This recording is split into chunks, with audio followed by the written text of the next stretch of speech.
An American and a Russian wrestler were set to face off for the Olympic gold medal. Before the match, the American's coach pulled him aside. "Listen, this Russian has never lost. He's got a move, the pretzel hold. No one escapes it. Whatever you do, don't let him get you in that hold." The wrestler nodded, determined. The match began, and the two circled each other, looking for an opening. Suddenly, the Russian lunged, wrapped up the American, and locked in the dreaded pretzel hold. A groan swept through the crowd. The coach buried his face in his hands. He knew it was over. But then a loud scream echoed through the arena. The crowd gasped, then erupted in cheers. The coach looked up just in time to see the Russian flying through the air, landing flat on his back. The American collapsed on top of him, securing the pin and the gold medal. Stunned, the coach rushed over. "How in the world did you escape that hold? No one ever has." The wrestler shook his head. "Coach, I was ready to give up. But then, just as I opened my eyes, I saw his, right in front of my face. I had nothing to lose. So with my last bit of strength, I bit down hard." The coach blinked. "That's what made him let go?" The wrestler sighed. "No, but you'd be amazed how strong you get when you bite your own junk." The teacher stood in front of the class and said, "All right, I'm going to hold something under my desk, and I want you to guess what it is." She reached down and held up her first mystery object. "This one is round and red." Little Johnny's hand shot up immediately, but the teacher ignored him. She knew his reputation. "A plum, miss?" guessed a girl. "No," the teacher said with a smile. "It's an apple, but I like the way you think." She reached for the next item. "This one is oval-shaped and green." Again, Johnny waved his hand frantically, but she called on another student. "An iguana, miss," Billy offered. The teacher chuckled. "No, it's a kiwi, but I like the way you think." Johnny couldn't hold back any longer. "Ooh, miss, I've got one," he said, grinning. "It's stiff, about an inch long, and has a red knob on the end." The teacher gasped. "Johnny, that's disgusting." Johnny smirked. "Nah, miss, it's a matchstick. But I like the way you think." An atheist was outraged over all the Christmas and Hanukkah celebrations, claiming it was unfair that atheists had no holiday of their own. Determined to fight this injustice, he filed a lawsuit. In court, his lawyer delivered a fiery speech. "Your Honor, Christians have Christmas and Easter. Jews have Passover and Hanukkah. But my client, along with all other atheists, has no official holiday. This is blatant discrimination." The judge listened patiently, then banged his gavel. "Case dismissed!" The lawyer jumped to his feet. "Your Honor, how can you dismiss this? Atheists deserve a holiday, too." The judge leaned forward, smirking. "Your client already has a holiday. He's just too confused to celebrate it." The lawyer scoffed. "And what holiday would that be?" The judge calmly replied, "April 1st, Psalm 14:1 says, 'The fool says in his heart, there is no God.' That makes April Fool's Day your client's official holiday. Now get out of my courtroom." A young woman, heartbroken and jobless, heads to the docks in Manhattan with plans to end her life. She feels like she has nothing left, no friends, no family, and is ready to jump into the water. Just as she's about to do so, a handsome young sailor yells, "Stop! Don't do it!" She turns to him and says, "I have nothing in this world. What's the point of living?"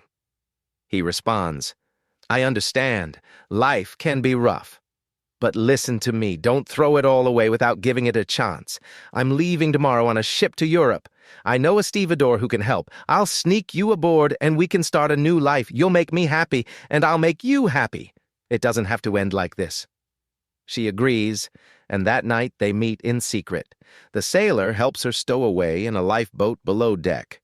He brings her food and blankets, and for 3 weeks they meet in the dark, sharing sandwiches, talking, and making passionate love each night. However, after 3 weeks, the captain comes down for a routine inspection. He hears rustling coming from one of the lifeboats and pulls back the tarp to find the woman hiding inside, trembling in fear. "What are you doing here?" he demands. She explains, "I'm a stowaway. A sailor helped me get on board, and he's been bringing me food and smuggling me into the lifeboat. He said we'd start a new life in Europe." "And?" asks the captain. She looks up nervously and says, well, he's been screwing me. The captain sighs and says, lady, he sure is. Welcome to the Staten Island Ferry. In a lively classroom, the teacher stood at the front and asked, all right, class, who can tell me which milk is the strongest? Johnny raised his hand confidently. That's easy, madam, the milk from an 18-year-old girl. The teacher, raising an eyebrow, asked, and why do you think that, Johnny? Johnny grinned and replied, because one sip of that milk, and even the weakest part of a man's body suddenly stands strong. At a crowded bus stop in the city, a beautiful young woman stood waiting for the bus. She was wearing a tight leather miniskirt, matching leather boots, and a jacket. As the bus arrived, she tried to step onto the first step, but her skirt was so tight she couldn't lift her leg high enough. Slightly embarrassed, she smiled at the bus driver, then reached behind and unzipped her skirt a little, thinking it would give her enough slack to make the step. She tried again, but still couldn't get her leg up. Feeling more embarrassed, she unzipped the skirt a little more and attempted the step again. Still no luck. She smiled coyly at the bus driver, then unzipped the skirt once more, trying again but still couldn't manage the step. At that moment, a big Texan standing behind her picked her up by the waist and gently placed her on the step of the bus. She immediately spun around and yelled, "How dare you touch me? I don't even know who you are." The Texan, looking calm, drawled, "Well, ma'am, normally I'd agree with you, but after you unzipped my fly 3 times, I figured we were friends." Not long ago, a woman decided to test her husband's reaction by leaving him a letter. She wrote that she was tired of him, didn't want to live with him anymore, and was leaving. After writing the letter, she placed it on the table in the bedroom and crawled under the bed to hide, waiting for him to return home. When her husband came in, he saw the letter, picked it up, and began reading. After a long pause, he picked up a pen and added something to the letter. Then he started getting dressed, whistling and humming happily as he did. He grabbed his phone, dialed a number, and began chatting. "Hey, babe," he said. "I'm just changing clothes, then I'll join you. As for the other fool, it finally hit her that I was fooling around, and she left. Honestly, I shouldn't have married her. I wish we had met earlier. See you soon, honey." He hung up the phone, whistling again, and walked out of the room. The wife, heartbroken and in tears, crawled out from under the bed to read what her husband had added to her letter. Through blurry eyes, she read, "I could see your feet, you idiot. I'm just going out to buy some bread." A woman hired a contractor to repaint the interior of her house. She walked him through the second floor, explaining what colors she wanted for each room. As they entered the first room, she said, "I think I'd like this room in a cream color." The contractor jotted it down, walked to the window, opened it, and shouted, "Green, side up!" He closed the window and continued following her to the next room. The woman, a little puzzled, said nothing but continued, "In this room, I was thinking of an off blue," she said. The contractor wrote it down, opened the window again, and shouted, "Green side up!" Now the woman was really confused, but kept quiet as they moved to the next room. For the final room, she suggested a light rose color. Again, the contractor opened the window and yelled, "Green side up!" Curiosity finally got the best of her. "Why do you keep yelling green side up out of my window every time I tell you a color?" she asked.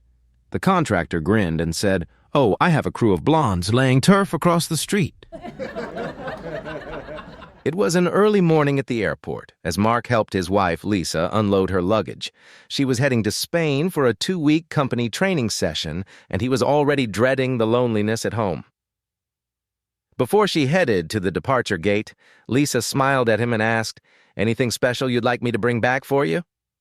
Mark chuckled and, with a mischievous grin, teased, "How about a Spanish girl?"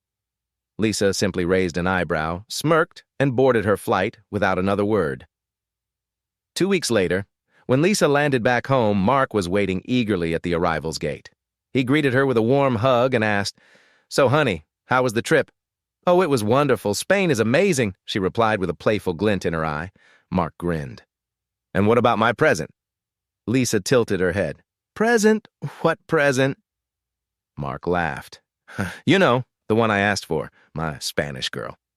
Lisa sighed dramatically, then leaned in close and whispered, "Well, I did what I could. Now we'll just have to wait a few months to see if it's a boy or a girl." One evening, a husband called home to his wife. "Honey," he said, trying to sound casual, "I've been invited to go on a fishing trip to Canada with my boss and a few of his friends. We'll be gone for a week. This could be my chance to get that promotion I've been working for." His wife raised an eyebrow but stayed silent. "Can you please pack enough clothes for a week? Set out my fishing rod and tackle box? Oh, and make sure to pack my new blue silk pajamas, too." The wife smelled something fishy, and it wasn't the catch of the day, but being the dutiful wife, she did exactly as he asked. A week later, the husband returned home looking tired but happy. "Welcome home, dear," his wife greeted him sweetly. "So did you catch many fish?" "Oh, yes," he said proudly. "Plenty of salmon, some bluegill, and even a few swordfish." Then with a puzzled look, he asked, "By the way, why didn't you pack my new blue silk pajamas like I asked?" His wife smiled innocently and replied, "I did. They're in your fishing box." Guy is driving his girlfriend home when she decides she wants to go to her friend's instead. Her friend lives out of the way, so she tells her boyfriend that she would get naked for him if he drove her. The guy says okay, and the girl takes off all her clothes. The boyfriend is so busy looking at her that he stacks the car and gets stuck between the steering wheel and the seat. He tells her to go get help, and she replies that she can't because she doesn't have any clothes on. He replies, "Take my shoe and cover your snatch with it and go for help." She takes the shoe and runs to the closest gas station.